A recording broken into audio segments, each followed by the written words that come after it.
Hi friends, as part of Civilspedia, we will be discussing current affairs topics for 29th September.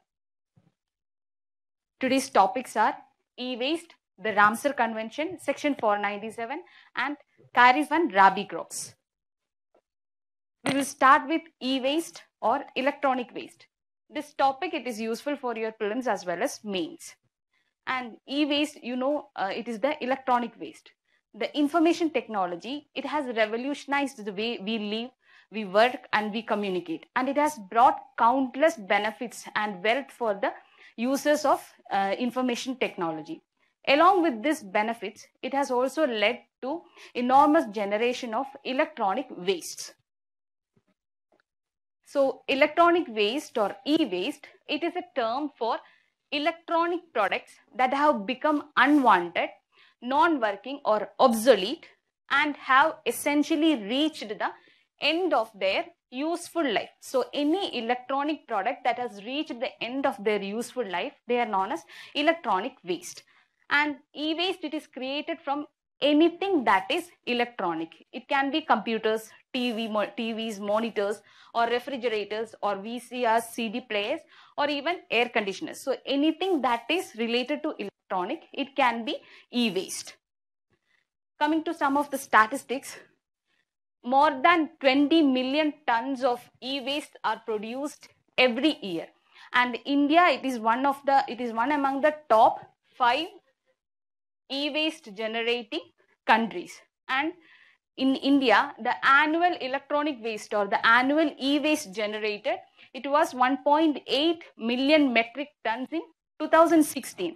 And it is expected to reach 5.2 million metric tons in 2020. And the main source of e-waste in India are the government, public and private sectors. They contribute 70% of the e-waste generated in India. While the individual households, they contribute 15% and the rest 15% is produced by the manufacturers. Now, e-waste, it is one of the dangerous waste because it contains toxic chemicals and heavy metals. And most of this e-waste, they ends up as landfills. And what happens is that when they are used as landfills, these toxic chemicals and metals, they will be leached into the environment and it pollutes the soil, the water resources and even air. Now, the next problem is there aren't enough recyclers in the world, and whatever recyclers are there, most of only very few agencies does the recycling in a sustainable manner. In India itself, 90% of the recycling and disposal of e-waste is done by the informal or the unorganized sector. So what happens here is most of the workers working in this informal or the unorganized sectors, they are unskilled and poor laborers.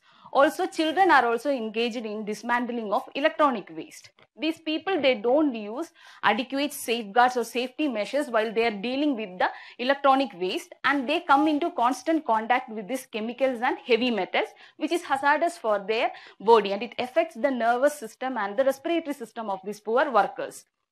If e-waste is dismantled and processed in a crude manner, its toxic constituents can wreak havoc on the human body.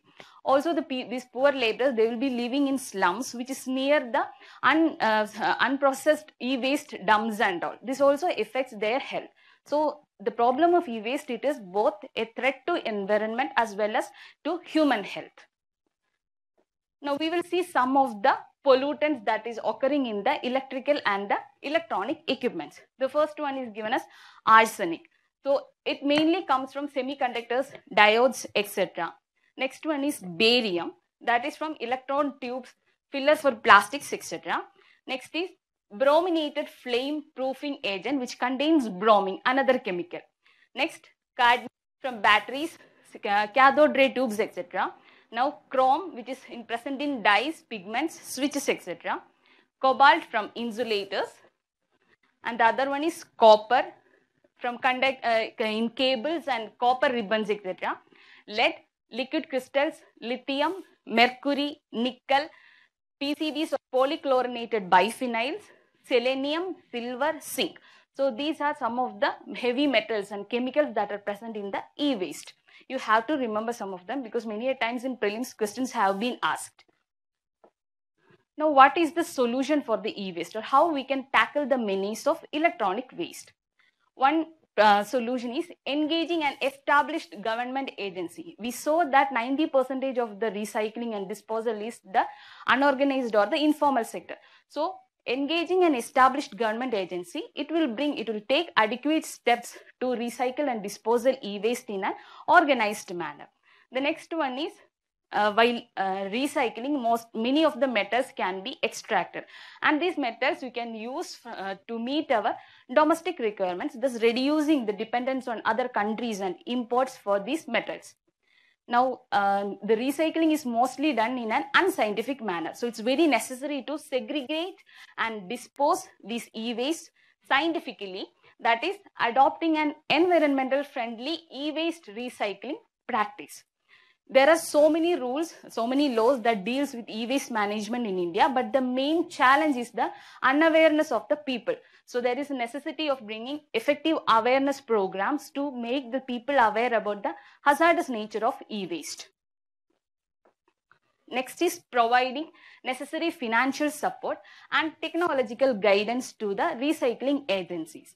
And finally, bringing coordination and harmonious work between the organized and unorganized sector to deal with the e-waste management.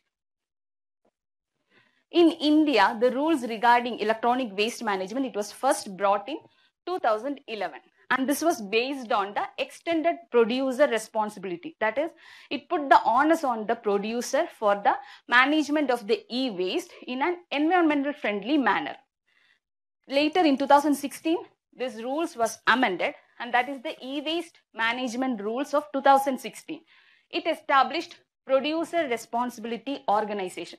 So PRO was brought to strengthen the EPR mechanism, and PRO it's a professional organization, would be authorized or financed collectively or individually by producers to share the responsibility for collection and channelization of e-waste generated from the end-of-life products to ensure environmentally sound management of such e-waste. So for the sustainable management of e-waste, this PRO was also brought in this 2016 amendment. Now, the other provisions of these rules was, it has provisioned the target for the producers, that is the producers of the electronic equipments. They should ensure that the pollutants used in these equipments is within the maximum concentration levels. Also, they have to provide detailed information on the constituents along with a declaration declaring that the pollutants used in these equipments are within the maximum concentration level, and that is known as the restriction of hazardous substances. Next, the CPCB or the Pollution Control Board, they shall conduct random sampling of electrical and electronic equipment which is on the market to ensure that the producers are conforming with the provisions of these rules. Also, the Ministry of Electronics and Information Technology, they has initiated an e-waste awareness program under the Digital India initiatives. So these are some of the informations about electronic waste. This picture shows the menace of electronic waste. We will see a question. This question was asked in 2013 prelims. It's regarding the e-waste problem. Please read the question, find out the answer and write your answer in the comment section. The next topic is the Ramsar Convention. So Ramsar Convention, or it is the Convention on Wetlands, and it is an intergovernmental treaty that provides the framework for the conservation and wise use of wetlands and their resources.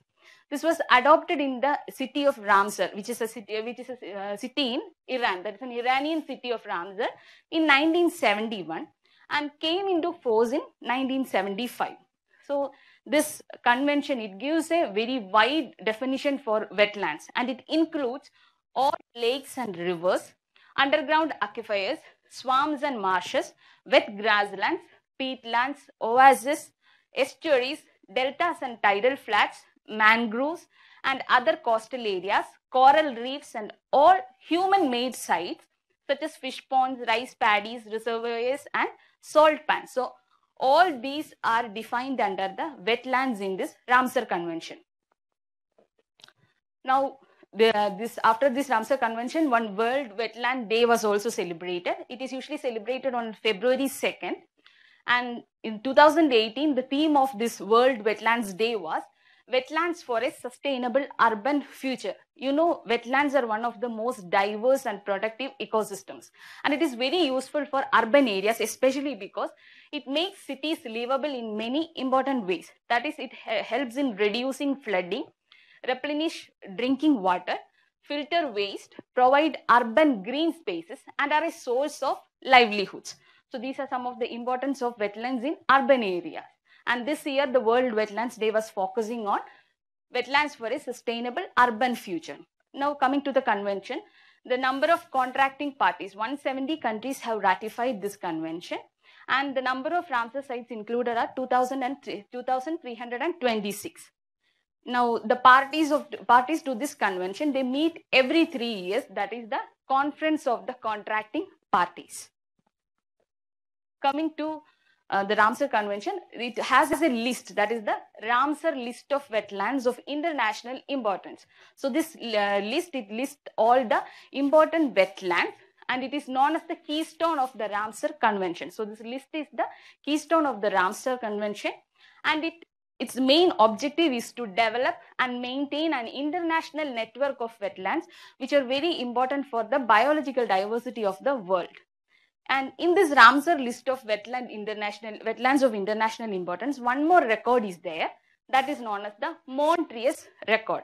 So this is maintained as a part of this Ramsar list. It includes those wetlands which are undergoing changes in ecological character, that is, change in ecological characters have occurred or are occurring or are likely to occur as a result of technological developments, pollution, or other human interference.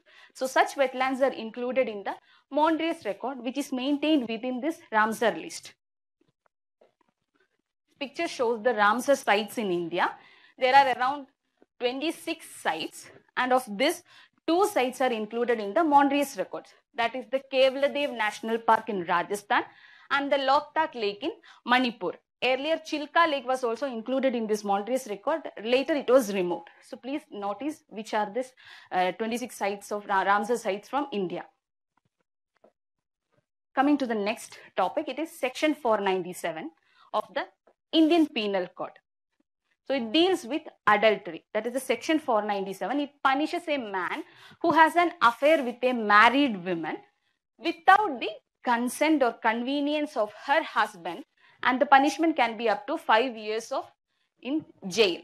So this section just punishes a man who has an affair with a married woman. Now, if the affair is with the consent of the woman's husband, it is not treated as an offense. And the woman, she is not punished, but she is considered as a victim in this case. Recently, Supreme Court, it has scrapped Section 497 and declared that adultery is not a crime, and struck off and said that Section 497 is unconstitutional and struck it off from the Indian Penal Code. The Supreme Court, it said that this Section 497, it dented the individuality of women and treated women as a personal possession of the husband. That is, if the husband's consent is there, the affair is not an offense, while if the consent is not there, it is an offense. So it is treating the women as a personal possession of the husband, and it violates the sexual freedom of the women. So along with that, it violates the Article 14 and 21 of the Indian Constitution, that is the right to equality and the right to life. Now, the court said that adultery, it is a very private matter of 2 people, and that is, it's absolutely a matter of privacy at its pinnacle. Now, it should be left to the individuals to deal with the problem of adultery. That is, some may forgive it while others may opt for divorce. So Section 497, it has said that adultery is not a crime, but adultery can be a ground for divorce. And in other cases, like if the spouses of this woman and man, that is the husband of the woman or the wife of this man, any of them has committed suicide, then adultery can be treated as an abetment to suicide, which is a crime. Per se, adultery is not a crime again, but it can be a ground for divorce, and it can also be treated as an abetment to suicide. Now, along with Section 497, the Supreme Court said that Section 198 Clause 2 of the CRPC, this gives the cuckolded husband the exclusive right to prosecute his wife's lover. So Supreme Court said that this section is also arbitrary along with section 497. Coming to our last topic, it is Kharif and Rabi crops.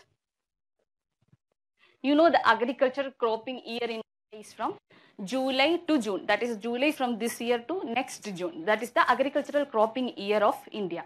And the Indian cropping season, it is classified into two main seasons, that is the Kharif season and the Rabi season, based on the monsoon.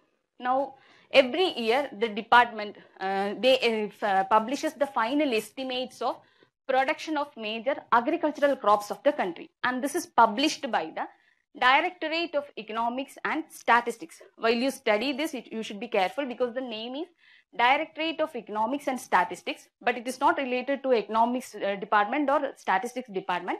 It comes under the Department of Agriculture and Cooperation, which is under the Ministry of Agriculture. Now we will come to Kharif crops. The word Kharif, it is an Arabic name and it means autumn. This is because the harvesting season of the Kharif crops, it coincides with the starting of autumn season. And the cropping season is from July to October, that is during the southwest monsoon season, because of which these are also known as monsoon crops. And they are planted during July and the harvesting is done around October month.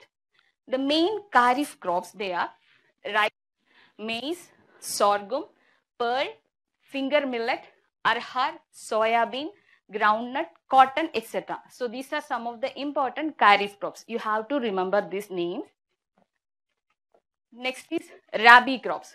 Rabi means in Arabic it is spring, and the cropping season for Rabi crops are from October to March. The important Rabi crops, they are wheat, barley, oats, chickpea, linseed, mustards, etc. So try to remember which are the Rabi crops and which are the Kharif crops. We will see one question related to this, which was asked in 2015 prelims. Consider the following crops. Which of these are Kharif crops? Try to write the answer in the comment section. If you find this video useful, please like and share the video and subscribe to our channel for more such videos. Thank you for your time.